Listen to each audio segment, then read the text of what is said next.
ஐஸ்வர்யா கருத்தரித்தல் மையங்களில் ஜனவரி 30 முதல் பிப்ரவரி 5 வரை இலவச ஆலோசனை மற்றும் சிகிச்சைகளில் மாபெரும் சிறப்பு சலுகை. சென்னை திருவல்லிக்கேணி மீரா சாஹிப் தெருவில் குறிப்பிட்ட ஒரு வீட்டிற்கு மட்டும் குடிநீர் பைப்லைன் அமைப்பதை தட்டி கேட்ட தாவேக பெண் நிர்வாகியை அடித்து உதைத்ததாக திமுக மற்றும் விசிக நிர்வாகிகள் மீது புகார் அளிக்கப்பட்டுள்ளது.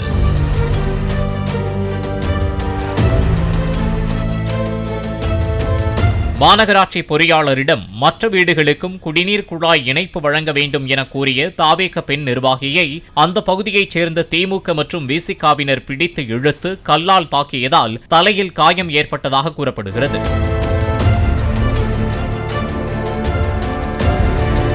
தாவேக பெண் நிர்வாகியின் புகார் குறித்து இருதரப்பையும் அழைத்து போலீசார் விசாரித்து வருகின்றனர். ஐஸ்வர்யா கருத்தரித்தல் மையங்களில் ஜனவரி 30 முதல் பிப்ரவரி 5 வரை இலவச ஆலோசனை மற்றும் சிகிச்சைகளில் மாபெரும் சிறப்பு சலுகை. பிளே ஸ்டோர் மற்றும் ஆப் ஸ்டோரில் இருந்து பாலிமர் செயலியை QR கோடு மூலம் பதிவிறக்கம் செய்யுங்கள். செய்திகளை உடனுக்குடன் பெறுங்கள்.